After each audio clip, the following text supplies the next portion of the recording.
नमस्कार, जनताको अधिकार कार्यक्रममा यहाँहरू सम्पूर्णलाई हार्दिक स्वागत गर्न चाहन्छु। म दिपाले। यस कार्यक्रममा हामीले आवाजबिनहरूको आवाजलाई उठाउने गर्दछौँ। यस्तै जनताको आवाज उठाउने क्रममा आज हामीले गैर सरकारी संस्था महासंघ नेपाल बाँकीका अध्यक्ष एवं बासका कार्यकारी निर्देशक नमस्कार शाहलाई कार्यक्रममा निम्तो गरेका छौँ। आउनुहोस् उहाँलाई स्वागत गरौँ।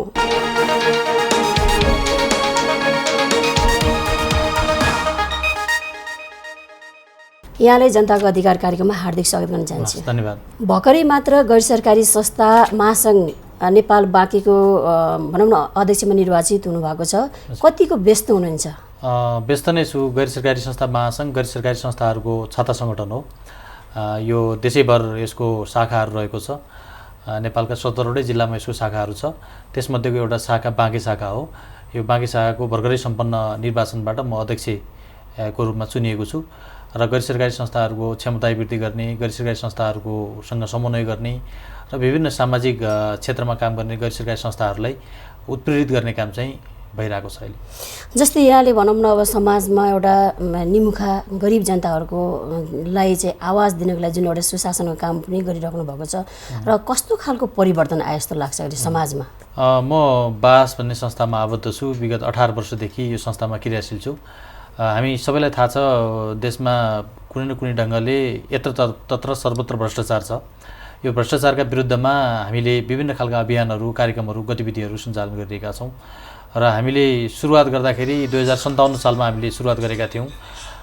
त्योदेखि अहिले हामी 2076 सालसम्म आइपुग्दाखेरि अब भ्रष्टाचारै रोकियो, भ्रष्टाचार नियन्त्रण भयो भन्ने स्थिति त छैन। तथापि हामीले जुन अभियानहरू सञ्चालन गऱ्यौँ, जुन कार्यक्रमहरू हामीले सञ्चालन गऱ्यौँ, गतिविधिहरू जुन सञ्चालन गऱ्यौँ, त्यसबाट धेरै सकारात्मक उपलब्धिहरू हासिल भएको छ। सार्वजनिक सुनवाईका माध्यमबाट धेरै समस्याहरूको समाधान भएको छ। हामीले उठाएका विभिन्न सवालहरूमा सरकारी निकायको ध्यानाकर्षण भएको छ। कति धेरै कर्मचारीहरूलाई कारबाही भएको छ र राम्रा कर्मचारीहरूलाई प्रोत्साहित गर्ने काम भएको छ। यसरी यो अभियान चाहिँ सञ्चालन भइरहेको छ। जस्तै सानो भनौँ न एउटा उमेरदेखि नै एउटा समाजमा सुशासन, असल शासन ल्याउनको लागि प्रेरणा कसरी जाग्यो त यहाँको? म 15 वर्षदेखि म यो अभियानमा छु। हामी महेन्द्र भूमि क्याम्पसमा पढ्थ्यौँ, नेपालगञ्जको महेन्द्र भूमि क्याम्पसमा। त्यतिखेर अङ्ग्रेजी विषय पढाउने एकजना शिक्षक हुनुहुन्थ्यो। उहाँले चाहिँ नियमित रूपमा पढाउनुहुन्थेन। हामी सरकारी विद्यालयबाट पढेर आएको विद्यार्थीहरूका लागि अङ्ग्रेजी विषय भनेको अलिक महत्त्वपूर्ण हुन्थ्यो र त्यो विषय पढाइ नहुँदाखेरि धेरै हामीले पहल गऱ्यौँ। त्यो विषय चाहिँ पढाउनका लागि क्याम्पस प्रशासनलाई भन्यौँ, सोभिउलाई भन्यौँ, विद्यार्थी नेताहरूलाई भन्यौँ, कहीँ कतैबाट समस्याको समाधान भएन। र त्यतिखेर रेडियो नेपालबाट असल शासन रेडियो कार्यक्रम प्रसारण हुन्थ्यो। त्यो कार्यक्रमले अन्याय अत्याचारका विरुद्धमा आवाज उठाउने काम गर्थ्यो, भ्रष्टाचार अनियमितता ढिलासुस्तीका विरुद्धमा रखवारी गर्ने काम गर्थ्यो। त्यो रेडियो कार्यक्रम सुनिसकेपछि हामीले पनि यस्तै अभियानहरू सञ्चालन गर्न सकिन्छ कि भनेर त्यो रेडियो कार्यक्रमको माध्यमबाट रेडियो कार्यक्रमसँग जोडिएर धेरै रेडियो श्रोता क्लबहरू पनि गठन भएको रहेछन्। त्यो रेडियो श्रोता क्लबहरू यहाँ पनि गठन गर्न सकिन्छ कि भन्ने सोचेर हामीले नेपालगञ्जमा रेडियो श्रोता क्लब गठन गऱ्यौँ र खास प्रेरणा भनेको त्यो जुन विषय पढाइ हुन्थेन, जुन समस्या भइरहेको थियो, त्यो समस्याको समाधान कसरी गर्न सकिन्छ भनेर हामी सङ्गठित भयौँ र त्यहीँदेखि नै यो अभियानमा म चाहिँ संलग्न भएँ। कसरी राम्रोसँग पढाउन सकिन्छ भन्ने एउटा कुरा लिएर जुन अगाडि बढ्नु भयो नि, होइन? त्यो समयको अनुभव र अहिलेसम्म आइसक्दाखेरि समाजमा के परिवर्तन भएको जस्तो लाग्छ त यहाँलाई?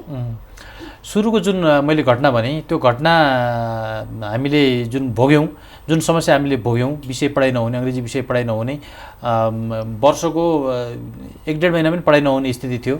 त्यो स्थितिमा हामीले यो संस्था स्थापना गऱ्यौँ। यो संस्थाको सुरुवात नाम चाहिँ राजनीति शास्त्र असल शासन रेडियो श्रोता क्लब भन्ने थियो।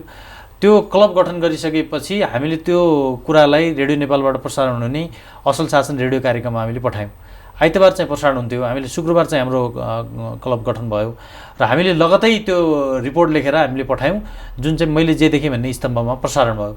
आइतबार चाहिँ प्रसारण भयो। प्रसारण भएको 2 दिनपछि मङ्गलबार बुधबारदेखि अर्को शिक्षकको व्यवस्था क्याम्पसले गर्यो। एउटा सानो कुरा, जुन कुराको लागि हामी 1 वर्षदेखि लडिरहेको थियौँ, समस्याको समाधान भएको थिएन, तर हामीले 1 2 दिनमा गरेको पहल रेडियोबाट प्रसारण हुने बित्तिकै जुन तरिकाले त्यसको सुनाइ भयो, पढाउने व्यवस्था मिलाइयो, त्यसबाट चाहिँ हामी प्रोत्साहित भयौँ। त्यसबाट चाहिँ हामी उत्प्रेरित भएर हामीले कामहरू गर्दै गयौँ र हामीले कामहरू गर्दै गइसकेपछि धेरै कामहरूमा हामीले सफलता हासिल गऱ्यौँ। हामी सरकारी निकायहरूमा अनुगमन गर्थ्यौँ, विद्यालयहरूमा अनुगमन गर्थ्यौँ, भ्रष्टाचार विरुद्धका विभिन्न शुद्धिकरणका कार्यक्रमदेखि लिएर अन्य कार्यक्रमहरू गर्थ्यौँ, सार्वजनिक सुनवाईका कार्यक्रमहरू गर्थ्यौँ। यी सबै खालका कार्यक्रमहरू गर्दाखेरि के परिवर्तन आयो भने बाँकीको म कुरा गर्छु। सुरुमा हामीले काम सुरुवात गर्दाखेरि सरकारी कर्मचारीहरू सिधै घुस माग्थे, घुस दिनुहोस् नै भन्थे। अहिले घुस दिनुहोस् भन्ने परम्परा छैन। अहिले अब यसो रिचार्ज कार्ड दिनुहोस् भन्लान्, चियापानी दिनुहोस् भन्लान्, खुल्ला हुने जुन भ्रष्टाचार हो त्यो भ्रष्टाचार चाहिँ न्यूनीकरण भएको छ हाम्रो अभियानको कारणले गर्दा। र यो बाँकीमा मात्र नभएर हामीले विभिन्न जिल्लाहरूमा काम गरिरहेछौँ र पहिलेको तुलनामा भ्रष्टाचार चाहिँ रोकिएको छ, घटेको छ भन्ने स्थिति छैन। यसको स्वरूप परिवर्तन भएको छ र आम नागरिकहरू पनि यसका विरुद्धमा बोल्छन्, सरकारी निकाय पनि यसको विरुद्धमा बोल्छ।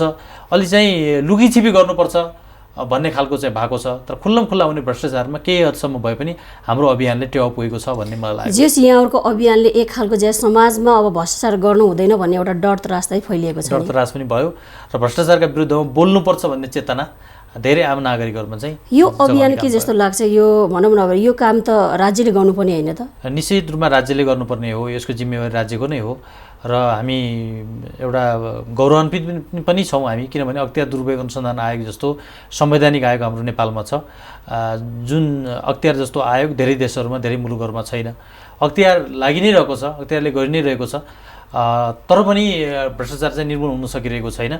त्यस्तो अवस्थामा जहिले पनि सरकारी निकायको त पहिलो दायित्व हो नै, दोस्रो दायित्व भनेको आम नागरिकको हुन्छ, नागरिक समाजको हुन्छ र त्यही अनुसार चाहिँ हामी नागरिक समाजको तर्फबाट खबरदारी गरिरहनु भएको छ, गर्ने काम चाहिँ गरिरहेछौँ। जस्तै भर्खरै भनौँ न यहाँले अब गैर सरकारी संस्थाको पनि एउटा कार्यभारसँग लिइराख्नु भएको छ। जनमुखी बनाउनको लागि अहिले समाजमा कतिको अनुभव गरिराख्नु भएको छ? जस्तै कस्तो खालको अनुगमनहरू गर्नुभएको छ?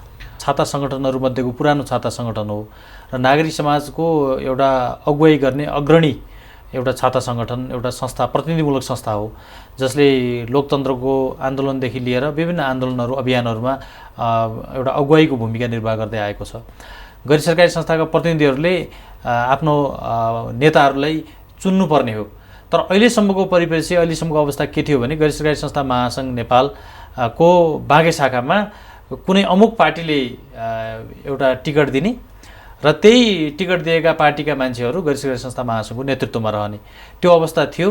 र त्यसका विरुद्धमा म विगतको कार्यकालदेखि नै, पहिलो कार्यकालदेखि नै म स्वतन्त्रबाट आफ्नो उम्मेदवारी दिएँ।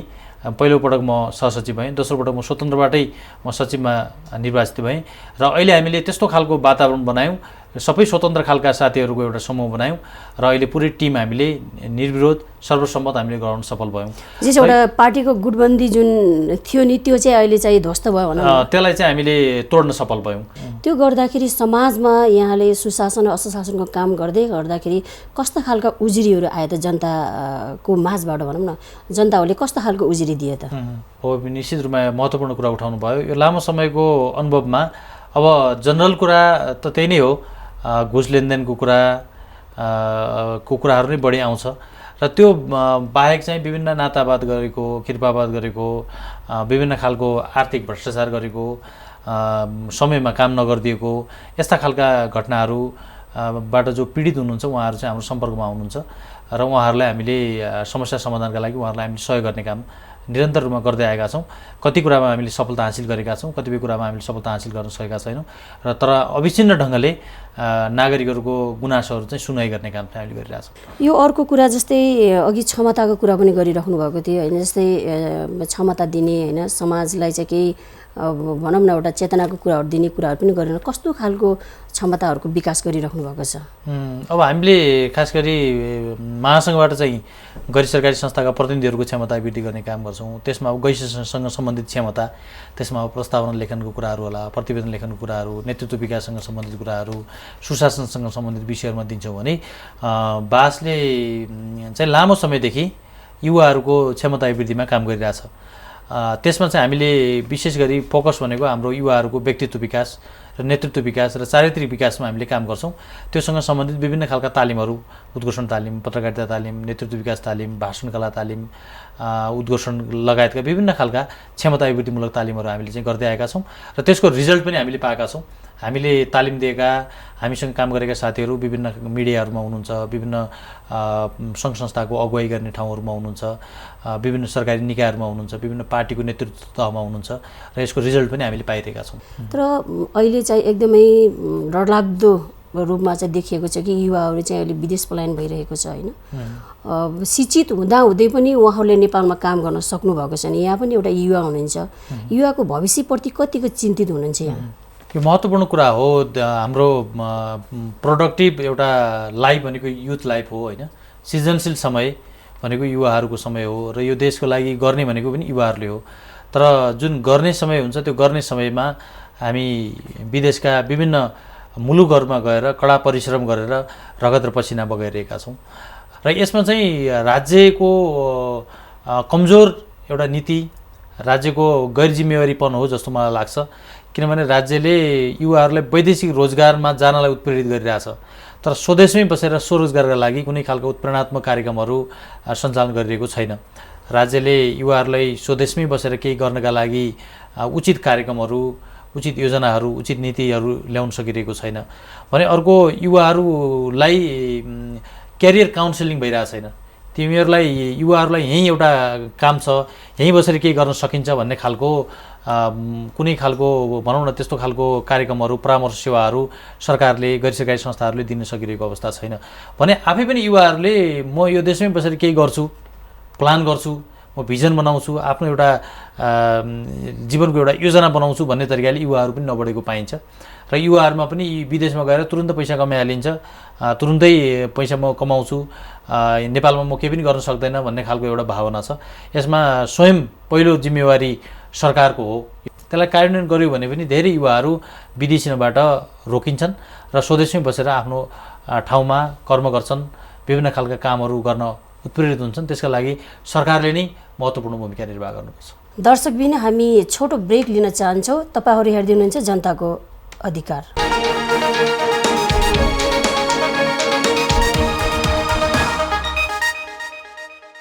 दर्शकबिन छोटो ब्रेकपछि पुनः हामी जनताको अधिकारमा आएका छौँ। यहाँलाई पुनः कार्यक्रममा हार्दिक स्वागत गर्न चाहन्छु। धन्यवाद। अहिले यो सङ्घ संस्थाको भनौँ न समस्या, अवस्था र भावी योजना के छ नि? अब गैर सरकारी संस्थाहरू विगत लामो समयदेखि समाजको कुनै न कुनै क्षेत्रमा काम गरिरहेका छन् र कहिलेकाहीँ परिवर्तनको कुरा गर्दाखेरि गैर सरकारी संस्थाहरू चाहिँदैन, गैर सरकारी संस्थाहरू नभए पनि हुन्छ भन्ने खालको कुराहरू जिम्मेवार व्यक्तिहरूबाट पनि सुन्न पाइन्छ। तर कुनै देश यस्तो छैन जहाँ गैर सरकारी संस्थाहरू नहुन्। सबै ठाउँमा गैर सरकारी संस्थाहरू छन् र गैर सरकारी संस्थाहरू भनेको सरकारको विरोधी, सरकारको समानान्तर होइनन्, सरकारका सहयोगी। सरकारले त विरोधीकै रूपमा हेरिरहेको छ। हेरिरहेको छ, त्यही कुरा मैले प्रश्न पार्न खोजेको। गैर सरकारी संस्थाहरू भनेको सरकारको सहयोगी निकाय हो र सरकारी निकायहरूमा नै गैर सरकारी संस्थाहरू आबद्ध हुन्छन्, दर्ता हुन्छन् र गैर सरकारी संस्थाहरू अहिले 2-3वटा मन्त्रालयको मातहतमा छन्।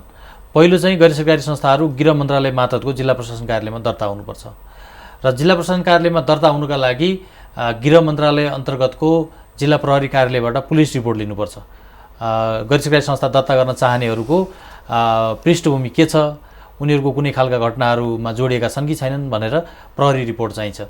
2टा मन्त्रालय भयो र गैर सरकारी संस्थाहरूलाई काम गर्नका लागि सूचीकृत गर्ने, गैर सरकारी संस्थाहरूलाई जिल्ला प्रशासन कार्यालयमा दर्ताका लागि सिफारिस गर्ने, नवीकरणका लागि सिफारिस गर्ने भनेको स्थानीय सरकारले गर्छ, जुन सङ्घीय मामिला तथा स्थानीय विकास मन्त्रालयको मातहतमा छन् र गैर सरकारी संस्थाहरूले कर तिर्छन् र गैर सरकारी संस्थाहरू करको दायरामा छन्।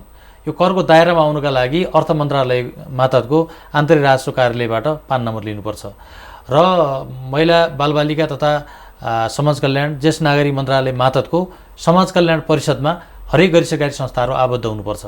यसरी हेर्दाखेरि 4-5वटा मन्त्रालयको मातहतमा गैर सरकारी संस्थाहरू छन्। गैर सरकारी संस्थाहरू अराजक भए, गैर सरकारी संस्थाहरू सरकारका विरोधी भए भनेर सरकारले भन्ने ठाउँ नै छैन। किनभने 4-5वटा मन्त्रालयको मातहतमा रहेका गैर सरकारी संस्थाहरू कसरी सरकारको विरोधी हुन सक्छन्, कसरी सरकारको अगेन्स्टमा जान सक्छन्? यदि त्यसरी कुनै गैर सरकारी संस्थाहरू अगेन्स्टमा गयो भने गैर सरकारी संस्थाहरूको दर्ता खारिज गर्ने, गैर सरकारी संस्थाहरूलाई कारबाही गर्ने अधिकार चाहिँ सरकारलाई छ, सरकारले गर्न सक्छ। यो अवस्था छ र गैर सरकारी संस्थाहरू अर्को कुरा, गैर सरकारी संस्थाहरू 2034 सालमा बनेको गैर सरकारी संस्थान 2034 अन्तर्गत दर्ता हुन्छन्। त्यो असाध्यै पुरानो होइन। त्यो ऐन अन्तर्गत गैर सरकारी संस्थाहरू हामी जस्ता गैर सरकारी संस्थाहरू पनि त्यही ऐन अन्तर्गत दर्ता हुन्छन्। अनि विभिन्न खालका पेसागत सङ्गठनहरू, व्यावसायिक सङ्गठनहरू, अन्डा व्यवसाय सङ्घ, चल्ला व्यवसाय सङ्घदेखि लिएर यातायात व्यवसाय सङ्घहरू, मठ मन्दिर मस्जिद, चर्चहरू, गुम्बाहरू पनि त्यही ऐन अन्तर्गत दर्ता हुन्छन्। यसरी हेर्दाखेरि नेपालमा गैर सरकारी संस्थाहरूको सङ्ख्या ठुलो छ भनिन्छ, सबै एउटैमा दर्ता हुँदाखेरि। तर सामाजिक संस्था, गैर सरकारी संस्थाको वास्तविक अवधारणा अनुसार दर्ता भएका संस्थाहरू भनेको कम छन्। त्यो अनुसार चाहिँ संस्थाहरू रहेका छन्। एउटा त गैर सरकारी संस्थाहरूलाई सबैलाई एउटै डालोमा हालेर हेरिएको छ। हो, केही गैर सरकारी संस्थाहरूले गलत गरेका हुन सक्छन्, गलत गरेका छन्। त्यस्ता गलत गर्ने गैर सरकारी संस्थाहरूले सरकारले नियमन गर्नुपर्छ। तर केही एकाध गैर सरकारी संस्थाहरूले नराम्रो गरे भन्दैमा सबै गैर सरकारी संस्थाहरूलाई एउटै डालोमा हालेर हेर्नु हुँदैन र यो अवस्था छ। र त्यसो भए भावी योजना के छ त अब गैर सरकारी संस्थाको, होइन, जसले चाहिँ समाजलाई र भनौँ न अब जति पनि निकायहरू हुनुहुन्छ, गैर सरकारी निकाय र सरकारी निकायलाई पनि खबरदारी गर्नको लागि, अब जस्तै भ्रष्टाचार पनि धेरै भइरहेको छ सरकारी निकायमा, कतिको भूमिका खेल्छ? अब यो अवस्थामा गैर सरकारी संस्थाहरू क्रियाशील छन् विभिन्न क्षेत्रमा। सरकारको कार्यक्रम सफल पार्नलाई नै गैर सरकारी संस्थाले काम गरिरहेछन्। जस्तै खुल्ला दिशामुक्त अभियानको कुरा गरौँ।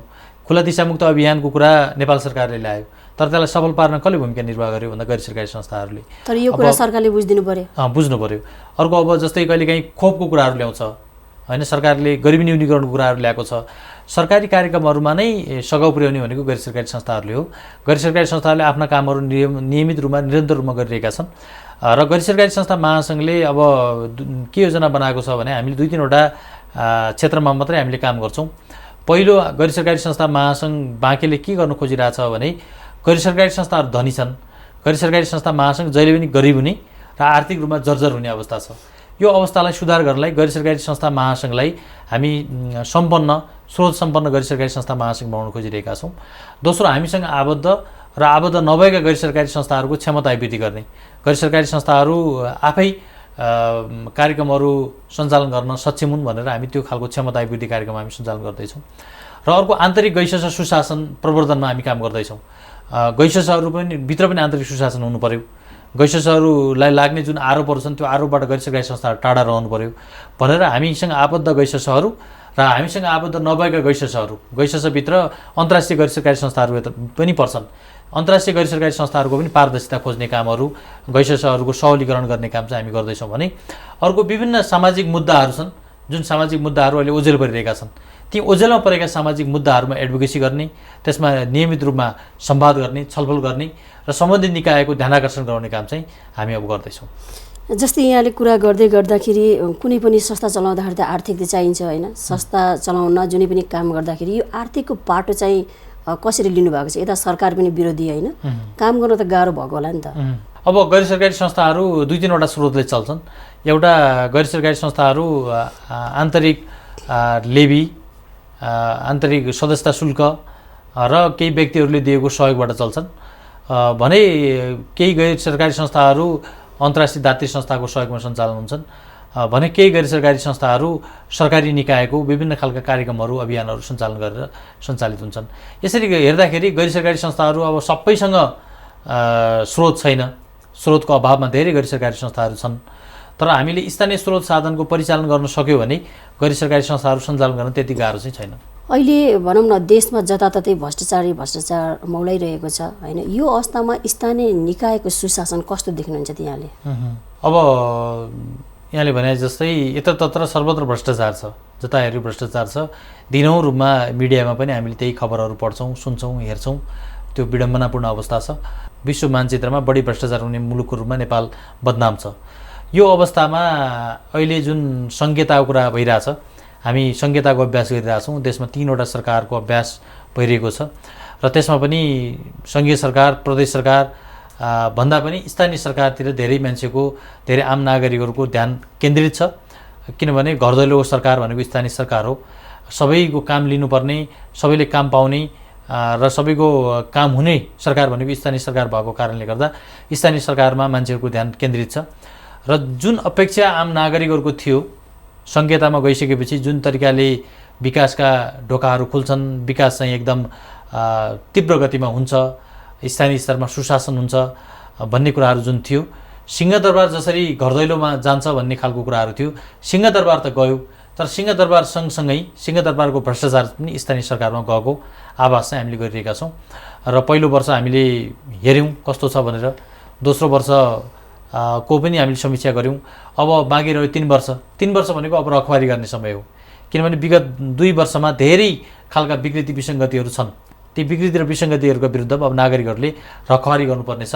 यसको अर्थ स्थानीय सरकार सबै गलत छन्, सबै खराबै भयो भन्ने होइन, तर जुन तरिकाले राम्रो काम हुनुपर्ने हो त्यो तरिकाले एकाध स्थानीय सरकार बाहेक सबै स्थानीय सरकारमा चाहिँ हुन सकिरहेको छैन। अहिलेको सरकारले के राम्रो काम गरे जस्तो लाग्छ यहाँलाई? सरकारको कामप्रति सन्तुष्टि हुनुहुन्छ यहाँ?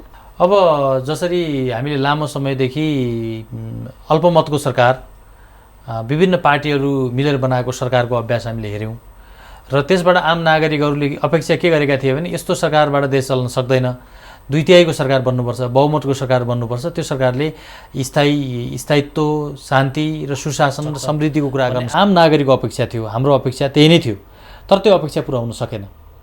जुन बहुमतको सरकारले गर्नुपर्ने कामहरू बहुमतको सरकारले गर्न सकेन। फेरि बहुमतको सरकार आउँदा पनि गर्न नसक्नु कारण के होला? अब एकपछि अर्को गरेर सरकारले ल्याएका जति पनि निर्णयहरू सरकारले फिर्ता लिनुपर्ने अवस्था आइरहेको छ। सरकारले ल्याएका कदमहरूमा आम नागरिकहरू सडकमा आउनुपर्ने अवस्था छ, जातीय रूपमा चाहिँ मान्छेहरू चाहिँ सडकमा आउनुपर्ने अवस्था छ। यो हेर्दाखेरि जुन यो अहिलेको सरकारबाट आम नागरिकहरू सन्तुष्ट रहेको अवस्था छैन। आम नागरिकहरूको अपेक्षा अनुरूप काम चाहिँ सरकारले गर्न सकेन। अब सरकारले गर्न नसक्नुको कारण त अब इच्छा शक्ति नै हो। अर्को सरकारमा गइसकेपछि हुने जुन एउटा मान्छेको महत्त्वाकांक्षा, एउटा द्वन्द्वको स्वार्थ हो, त्यसैले नै गर्दा हुनुपर्छ आम नागरिकहरूप्रति सरकार चाहिँ जवाबदेही हुन सकेन। जस्तै अब हाम्रो देशलाई होइन, अब सुशासनको काम गर्दै गर्दाखेरि यो देशलाई भ्रष्टाचार मुक्त गर्ने एउटा अभियान बोकेर हिँडिराख्नु भएको छ। यो देशलाई भ्रष्टाचार मुक्त बनाउन के गर्नुपर्छ होला? अब त्यसको लागि पहिलो जिम्मेवारी भनेको राज्यको, सरकारको हो। जब जब सरकार परिवर्तन हुन्छन्, जब नयाँ प्रधानमन्त्री आउनुहुन्छ, हरेक प्रधानमन्त्रीको भाषणमा, वक्तव्यमा, देशवासीको सम्बोधनमा भ्रष्टाचार विरुद्ध शून्य सहनशीलताको विकास गर्ने भन्ने हुन्छ। भ्रष्टाचार चाहिँ कति पनि सहन नसक्ने गरी हामी नीति अख्तियारी गर्छौँ, काम गर्छौँ भनेर चाहिँ भाषण आउँछ, प्रतिबद्धता आउँछ, तर त्यो प्रतिबद्धता चाहिँ कार्यान्वयन हुँदैन। त्यस कारणले गर्दाखेरि सरकारले जुन जारी गरेको प्रतिबद्धता हुन्छ त्यो प्रतिबद्धता पुरा गर्नु पर्यो। अख्तियार दुरुपयोग अनुसन्धान आयोग जस्तो संवैधानिक आयोग छ, त्यो आयोगलाई बेला बखतमा चिडाउने, त्यो आयोगलाई सङ्कुचित गर्ने, सङ्कुचन गर्ने काम सरकारले गरिरहेको हुन्छ। त्यसो नगरिकन अख्तियार जस्ता निकायहरूलाई प्रभावकारी, प्रभावशाली, शक्तिशाली बनाउनु पर्यो। सरकार चाहिँ पूर्ण इच्छा शक्तिका साथ लाग्नु पर्यो र भ्रष्टाचार विरुद्ध काम गर्ने नागरिक समाजलाई पनि प्रोत्साहित गर्नु पर्यो। गलतलाई गलत र सहीलाई सही भनेर अगाडि बढ्यो भने देशमा चाहिँ भ्रष्टाचार पक्कै पनि न्यूनीकरण हुन्छ जस्तो मलाई लाग्छ। अब हामी कार्यक्रमको अन्त्यतिर पनि छौँ होइन। अहिले समाजमा र अहिले भनौँ न महिलामाथि एकदमै विभिन्न खालको विभेदहरू, हिंसा, हत्या, बलात्कारको घटनाहरू चाहिँ बढिरहेको छ कि न्याय पनि पाउन सकेको छैन। यो विषयलाई चाहिँ कसरी हेर्नु भएको छ? यो असाध्यै विडम्बना हो र यो अवस्थालाई नियन्त्रण गर्नका लागि, यो अवस्थाको अन्त्यका लागि सरकार चाहिँ एकदम संवेदनशील हुनु जरुरी छ। सरकार चाहिँ प्रतिबद्धताका साथ अगाडि आउनु जरुरी छ र एउटा मान्छेको बाँच्न पाउने अधिकार हो। यो एउटा मान्छेको मौलिक अधिकार हो, नैसर्गिक अधिकार हो। यो नैसर्गिक अधिकार समेत खोसिएको अवस्थामा सरकार छ, सरकारले के गरिरहेको छ भनेर भन्नुपर्ने अवस्था छ। यो विडम्बनापूर्ण स्थितिलाई अन्त्य गर्नका लागि सरकार नै प्रभावकारी हुनुपर्छ, सरकार नै संवेदनशील हुनुपर्छ र सरकारले नै यसलाई रोक्नका लागि आफ्नो नीति अख्तियारी गरेर यसमा चाहिँ तदारुकता देखाउनुपर्छ जस्तो मलाई लाग्छ। सुशासनको लागि युवा वर्गलाई के भन्न चाहनुहुन्छ अन्तिममा? अब यो प्रत्यक्ष रूपमा आम नागरिकलाई अथवा युवालाई सुशासन भन्ने बित्तिकै यो हाम्रो जिम्मेवारी होइन भन्ने जस्तो लाग्न सक्छ। कसैले भ्रष्टाचार गर्दा मलाई के बेफाइदा हुन्छ, कसैले भ्रष्टाचार गर्छ पैसा कमाउँछ मलाई के हुन्छ, घाटा हुन्छ भन्ने लाग्न सक्छ। तर यसले बिस्तारै बिस्तारै यसले समाजलाई, हामीलाई र सिङ्गो राष्ट्रलाई नै खोक्रो बनाउँछ। जब समाज र राष्ट्र खोक्रो हुन्छ त्यतिखेर हामी युवाहरू पनि खोक्रो हुन्छौँ र युवाहरूको अस्तित्व नामेड भएर जान्छ। त्यसैले हामी जो युवाहरू छौँ, जहाँ छौँ, जुन अवस्थामा छौँ, हामी आफू चाहिँ भ्रष्टाचार नगरौँ। भ्रष्टाचार गर्ने व्यक्ति, निकायका विरुद्ध किन, कसरी, किन भ्रष्टाचार गरेको अथवा पैसा कसैले मागेको छ भने किन पैसा माग्नुभयो, त्यसको हामीलाई बिल दिन सक्नुहुन्छ कि हुनुहुन्न भनेर त्यस्तो खालको प्रश्न गर्ने बानी हामीले विकास गऱ्यौँ र हामीले सहन नसक्ने बानीको विकास गऱ्यौँ भने यो देशको भ्रष्टाचार रोक्नमा हामीले ठुलो मलजल पुर्याउन सक्छौँ, ठुलो योगदान पुर्याउन सक्छौँ जस्तो लाग्छ। त्यसैले आम युवाहरूलाई मेरो आग्रह छ, जहाँ हुनुहुन्छ भ्रष्टाचारको विरुद्धमा लाग्नुहोस्, खबरदारी गर्नुहोस्, आवाज उठाउनुहोस्। यो हामी सबै युवाहरूको नैतिक जिम्मेवारी पनि हो। हवस् त, जनताको अधिकार कार्यक्रममा आएर चाहिँ आफ्नो महत्त्वपूर्ण कुरा राखिदिनु भयो। मेरो व्यक्तिगत तर्फदेखि र नाइस टेलिभिजनको तर्फदेखि नै धन्यवाद दिन चाहन्छु। धेरै धेरै धन्यवाद। हवस् त दर्शकबिन, आजको कार्यक्रममा हामीले राजेश समेन्द्रलाई कसरी जनमुखी बनाउन सकिन्छ र नागरिकको अपेक्षा अनुरूप छिटो, छरिदो र प्रभावकारी सेवाका माध्यमबाट नागरिकलाई शासनको सुखद अनुभूति कसरी दिन सकिन्छ, कस्तो सुशासन भएपछि देशमा भ्रष्टाचार मुक्त हुन सक्छ, साथै समाज र राष्ट्रलाई जनमुखी बनाउनको लागि राज्यको दायित्व कस्तो हुनुपर्छ भन्ने विषयमा गैर सरकारी संस्था महासङ्घ नेपालका अध्यक्ष एवं बासका कार्यकारी निर्देशक नमस्कार शाहज्यूसँग कुराकानी गर्यौँ। पुनः अर्को साता यस्तै खालका विषयवस्तुमा कुराकानी गर्ने बाचा गर्दै म दिपाले लगायत हाम्रो सम्पूर्ण टिमको तर्फबाट बिदा माग्दछु। नमस्ते।